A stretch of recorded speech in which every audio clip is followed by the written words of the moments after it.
भागलपुर के Sandis compound में रविवार को यादव महासभा आयोजित हुई, जिसमें दूर दराज से हजारों की संख्या में यादव समाज के लोग शामिल हुए।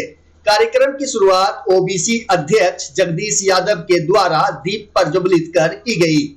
वहीं अतिथियों का स्वागत पुष्प गुच्छ और अंग वस्त्र भेंट कर किया गया। कार्यक्रम के दौरान भोजपुरी सिंगर टुनटुन यादव के द्वारा कई मनमोहक गीत की प्रस्तुति दी गई, जबकि मंच से यादव महासभा के पदाधिकारियों ने अहीर रेजिमेंट की मांग की और वर्तमान सरकार से अपने समाज की बराबर हिस्सेदारी देने की अपील की। महासभा में काफी संख्या में यादव समुदाय के लोगों की भीड़ देखी गई।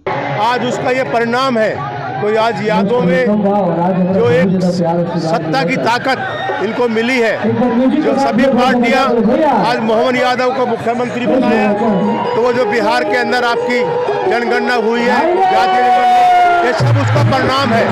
ये बिहार की धरती से एक परिवर्तन हिंदुस्तान की राजनीति का हो रहा है, उसकी मैं आप सबको बधाई देता हूँ। उसका ये आज शुभारंभ है ये सम्मेलन।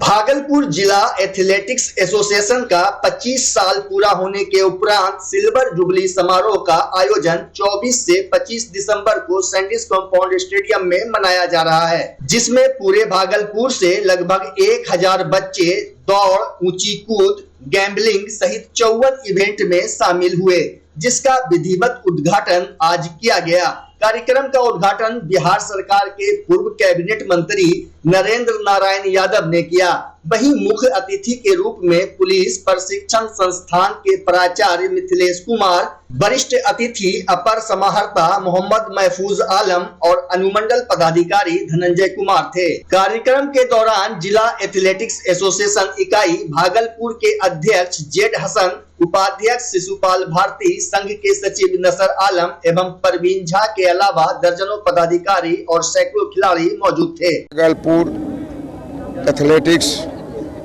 एसोसिएशन के 25वें प्रतियोगिता कार्यक्रम में यहाँ आने पर मुझे बहुत ही आनंद लगा।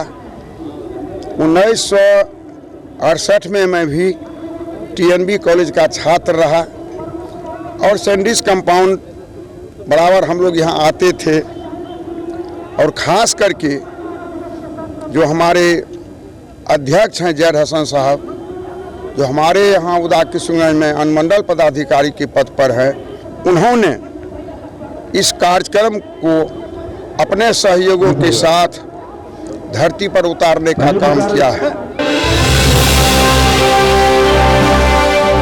आजकल हर माँ बाप की यही शिकायत होती है कि हमारा बच्चा मोबाइल, टैबलेट, टीवी, कंप्यूटर और लैपटॉप में घुसा रहता है और कोई भी फिजिकल एक्टिविटी नहीं करता है। खासकर जब बच्चा घर में होता है तो उन्हें गैजेट के अलावा कोई और चीज नजर नहीं आती है। ऐसे में अधिकतर लोगों का सवाल होता है कि घर पर बच्चों को किस तरह से ऑक्यूपाइड रखा जाए ताकि वह गैजेट से दूर रहें और अपने फिजिकल और मेंटल स्ट्रेंथ पर काम कर सकें। इन्हीं सब बातों को ध्यान में रखते हुए भागलपुर में क्रिसमस दिवस की पूर्व संध्या पर गौशाला परिसर में फन विथ कलर्स संस्था की ओर से चित्रांकन प्रतियोगिता का आयोजन किया गया। संस्था की अध्यक्ष बुलबुल कुमारी, सचिव प्रदीप शिवानी वाला और आगत अतिथियों ने संयुक्त रूप से केक काटकर कार्यक्रम की शुरुआत की। वहीं चित्रांकन प्रतियोगिता में 5 से 15 वर्ष तक के बच्चों ने भाग लिया। इस अवसर पर मुख्य अतिथि के रूप में कृष्णा कलायन कला केंद्र की निदेशक श्वेता सुमन एवं विशिष्ट अतिथि के रूप में क्राफ्ट कला की जानकार कुसुम बाजोरिया सहित संस्था के कई सदस्य मौजूद रहे। मौके पर चित्रांकन प्रतियोगिता में शामिल बच्चों का उत्साहवर्धन करते हुए श्वेता सुमन ने कहा कि भारत की सनातन संस्कृति वसुधैव कुटुंबकम की प्रणेता है और विश्व की सभी संस्कृतियों का सम्मान भारत करता है।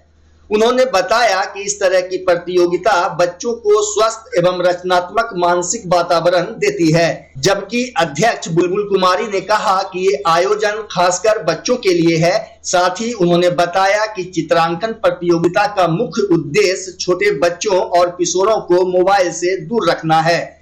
तभी बच्चे अपनी क्षमता को पहचानेंगे। वहीं सचिव प्रदीप ने कहा कि यह आयोजन बच्चों की प्रतिभा को निखारने के लिए किया गया है।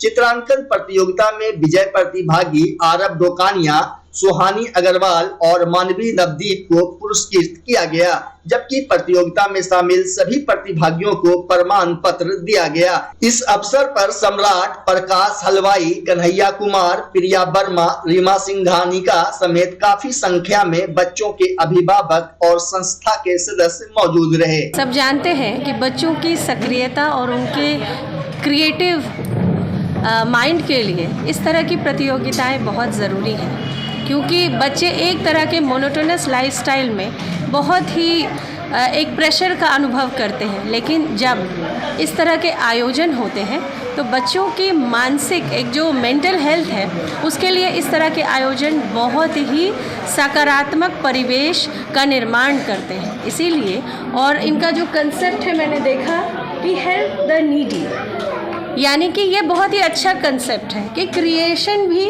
और सोशल सर्विस भी। तो जब आप कुछ सिखाते हैं और बच्चों का प्रस्तुतिकरण होता है तो ऐसे युवा जो मुझसे भी बहुत दिन से जुड़े हुए हैं और कई कार्यों में मैं समय भी देती हूँ, आती भी हूँ, तो मुझे अच्छा लगता है कि अब नई पीढ़ी समाज के दायित्व और बच्चों के जो मेंटल हेल्थ की पॉजिटिविटी के लिए तैयार हो रहे हैं। तो ये सबसे ज़्यादा आज के डेट में जो ज़रूरी है ये सकारात्मक बॉन्डिंग जो समाज के साथ है, बच्चों के साथ है, आयोजक के साथ है।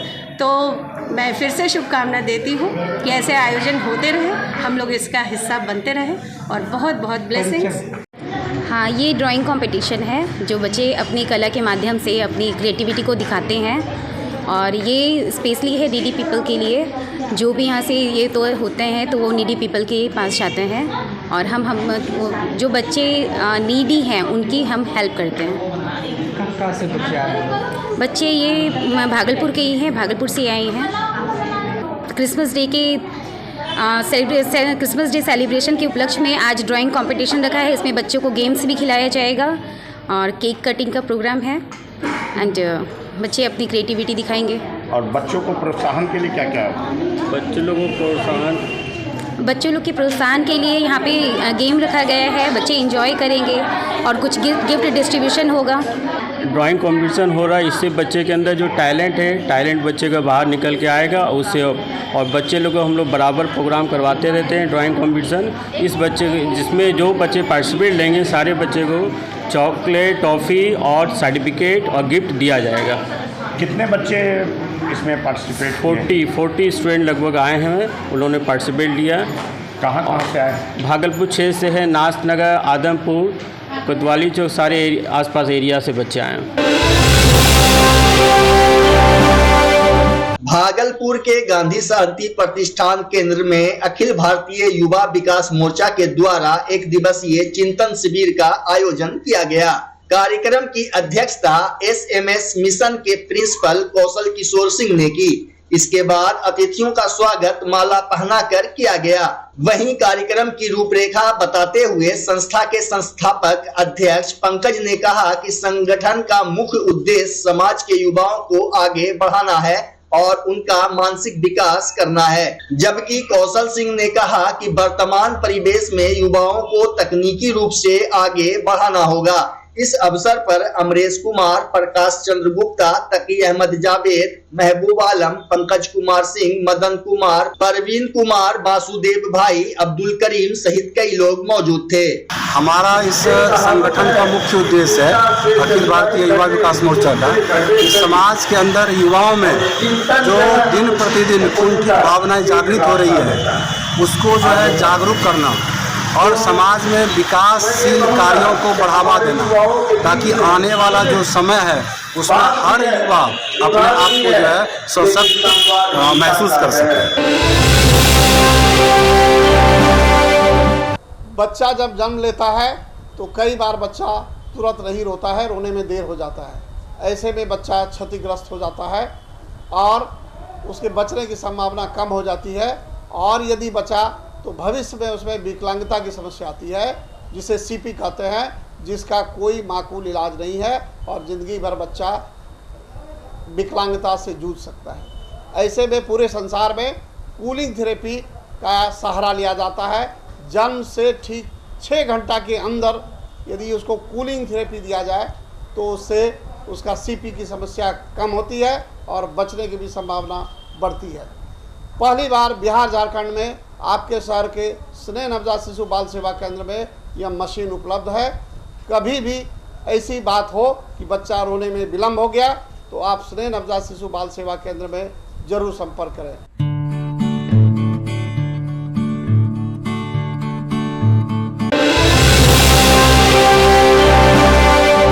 NIT सूरत से बीटेक और फिर मल्टीनेशनल कंपनी में सॉफ्टवेयर इंजीनियर बनना ये लगभग युवाओं का सपना होता है, लेकिन सुल्तानगंज के पिलदौरी निवासी मयंक कुमार ने लाखों रुपये पैकेज की नौकरी छोड़ दी क्योंकि मन में जुनून प्रशासनिक अधिकारी बनकर अपने गृह राज्य में सेवा देने की थी। मयंक का चयन SSC परीक्षा के माध्यम से सामान्य प्रशासन विभाग में सहायक प्रशाखा पदाधिकारी के पद पर हुआ है। बता दें, सुल्तानगंज निवासी मयंक कुमार ने अद्वैत मिशन हाई स्कूल से 10वीं की पढ़ाई की और उसके बाद विज्ञान विषय के साथ 12वीं की, फिर कोटा से IIT। वहीं बीटेक के बाद मयंक का चयन सॉफ्टवेयर इंजीनियर के तौर पर एक मल्टीनेशनल कंपनी में हुआ, लेकिन मयंक ने कुछ ही समय में ये नौकरी छोड़ दी और प्रतियोगिता परीक्षाओं की तैयारी करने लगे। मयंक की सफलता पर उनके पिता मणिकांत गुप्ता, माता विद्या देवी काफी प्रसन्न हैं। नमस्कार, मैं मयंक कुमार हूं और फिलहाल में मेरा चयन जिसका रिजल्ट की 23 दिसंबर 2023 को दिया गया बिहार SSC CGL 3 का, उसमें मेरा चयन सहायक प्रशाखा पदाधिकारी के पद पर हुआ है। मैंने अपनी ग्रेजुएशन NIT सूरत से की है और मैं कंप्यूटर साइंस में इंजीनियरिंग करने के बाद मैंने 6 से 7 महीने सॉफ्टवेयर इंडस्ट्री में काम किया जो कि इजराइल बेस्ड कंपनी थी, बट मुझे वहाँ रुचि नहीं आई। उसके बाद मैंने ठाना कि मुझे प्रशासनिक सेवा में काम करना है, तो मैंने तैयारी शुरू की। और फिर जब मैंने तैयारी की तो कुछ असफलताओं के बाद फिर लगातार मेहनत करते रहने से मुझे सफलताएं मिली। सर्वप्रथम मेरा चयन सेंट्रल बैंक ऑफ इंडिया में बैंक PO के तौर पे हुआ। उसके बाद मेरा चयन टेक्निकल ऑफिसर में गृह मंत्रालय के पद पे हुआ। फिर मुझे ऑडिटर के पद पे CAG विभाग में मेरी नियुक्ति हुई। फिर मेरा GST इंस्पेक्टर में मुझे SSC CGL के थ्रू मुझे एक्साइज इंस्पेक्टर पद मुझे मिला। और अभी फिलहाल में जो मैं अपने गृह राज्य में बिहार में सेवा देने की जो मेरी चाहत थी वो मेरी सहायक प्रशाखा पदाधिकारी जो कि पटना में है और पटना सचिवालय की एक जॉब है, वहाँ पर मुझे सेवा देने का मौका मिलेगा। और मैं अपनी अगर प्रिपरेशन की बात करूँ तो मैंने घर से ही प्रिपरेशन करी है और कोई कोचिंग वगैरह नहीं लिया। यूट्यूब पे और इंटरनेट पे पर्याप्त सोर्स थे, मैंने खुद के नोट्स तैयार किए, टॉपिक्स तैयार किए और उसी को बार बार रिवाइज किया। 5 से 6 घंटे की सतत प्रयास से कंसिस्टेंसी मेंटेन की मेरी कोशिश होती थी कि मैं लगातार पढ़ाई कर सकूँ 4 से 5 से 6 घंटे भी, बट ब्रेक नहीं आना चाहिए और मैंने लगातार पढ़ाई की। इस तरीके से करने से 1 से 1.5 साल में मुझे बैक टू बैक मैंने जितने एग्जाम दिए फिर मेरी 4 से 5 से सारी नौकरियां मेरी निकलती चली गई। तो मैं यही बोलूँगा कि आप कोशिश कीजिए, जितने भी नए छात्र हैं घबराना नहीं है, आप अपने बेसिक मटेरियल को बार बार रिवाइज कीजिए, सफलता आपको जरूर मिलेगी। धन्यवाद। भागलपुर इमामपुर पंचायत के 2 साल का कार्यकाल पूरा होने के उपलक्ष्य पर आज सेलिब्रेशन पार्टी का आयोजन किया गया। कार्यक्रम इमामपुर पंचायत के उप सरपंच मोहम्मद आजम खान के चमेली चक स्थित आवास पर आयोजित हुआ। बताया गया कि शपथ ग्रहण का 2 वर्ष सभी के सहयोग से काफी अच्छा रहा है। इस अवसर पर उप सरपंच मोहम्मद आजम खान ने बच्चों के साथ मिलकर केक काटा और सबों को सहयोग करने के लिए बधाई दी। मौके पर इमामपुर पंचायत के सभी मेंबर, सामाजिक कार्यकर्ता एवं स्थानीय लोग मौजूद रहे। आज हम लोगों का 2 साल का कार्यकाल पूरा हुआ है और इस 2 साल में हम लोगों ने आपस में बहुत तरीके का मामला हम लोगों के सामने आया, जिनको हम लोगों ने आपस में मिलजुल करके हल किया है और इंशाल्लाह आगे भी करते रहेंगे। आज चूँकि 24 दिसंबर 2021 को हम लोगों का शपथ ग्रहण हुआ था और आज 24 दिसंबर 2023 है, तो इस मौके पर जब 2 साल हम लोगों का पूरा हुआ तो इस पर एक छोटा सा कार्यक्रम रखा गया था हमारे घर पर। कार्यक्रम में सभी मेंबरगण, सामाजिक कार्यकर्ता एवं स्थानीय लोग भी यहाँ पर उपस्थित हैं और सभी का बहुत आभार मिला, हम लोगों को प्यार मिला यहाँ पर। बस यही कहना चाहेंगे कि हम लोग समाज में एक अच्छा कार्य करने के लिए आए हैं और आगे भी इंशाल्लाह करते रहेंगे और किया है और करते रहेंगे। बिहार के रोहतास में महिलाओं के साथ ठगी का सिलसिला थमने का नाम नहीं ले रहा है। ताजा मामला डेहरी इलाके का है, जहां एक बार फिर एक महिला को बदमाशों ने ठगी का शिकार बनाते हुए उससे लाखों के सोने के जेवर ठग कर भाग गए। जानकारी के मुताबिक डेहरी इलाके के चौधरी मोहल्ला वार्ड नंबर 32 निवासी रविशंकर प्रसाद की पत्नी अनुरेखा देवी सब्जी मंडी में सब्जी खरीद रही थी। तभी बदमाशों ने महिला के मुंह पर फूंक मारकर उसे अचेत कर दिया। इसके बाद उसके कान के सोना का फूल और सोने की चैन लेकर भाग गए। ऐसे में रोती बिलखती पीड़ित महिला ने डेहरी नगर थाने में आवेदन देकर अज्ञात बदमाशों को पकड़ने और आभूषण बरामदगी की गुहार लगाई है। इधर पुलिस मामले की छानबीन में जुट गई है। सब्जी लाने जा रहे थे, एक आदमी हमसे बोले दीदी दीदी, तो हम बोले कि क्या? बोले नहीं कि डॉक्टर कविता को आप जानती हैं, जो आँख कान नाक गले की डॉक्टर है, योगा भी सिखाती है। हम बोले नहीं, हम नहीं जानते हैं। वहीं पे हम सब्जी भी देख रहे थे, तो एक और आदमी था, उसको भी बोला, तो बोला कि नहीं हमको भी नहीं पता। फिर उसके बारे में कुछ बोलने लगा, तो वो बोला कि आप कैसे जानते हैं हमको मेरे बारे में इतना। फिर हम अपना सब्जी लिए, मतलब आने लगे लेकर जो भी। उसके बाद हम आने लगे, फिर अपना थाना वर्मा कॉम्प्लेक्स है ना, वहाँ पर भी हमको रोक के बोला। उसके बाद हम बताएं कि बोला कि आपके घर में मतलब कि कुछ प्रॉब्लम है क्या, कुछ भी। हमको आपको क्या दिक्कत है हमसे? हम आपको नहीं जानते, हम क्यों आपसे बात करें? फिर हम खड़े हुए वहाँ पर, उसने बोले। उसके बाद हमसे उसके बाद थोड़ा देर के बाद हम जाने लगे और चलने लगे, तो फिर देख रहे कि मेरा कान का और गला का नहीं है। मेरा कान में का बस ध्यान दिए, जैसे दुपट्टा ले, मेरा कान का गला का नहीं है। शायद हमसे खुलवा लिया कि हमसे ले लिया, हमको कुछ पता नहीं है।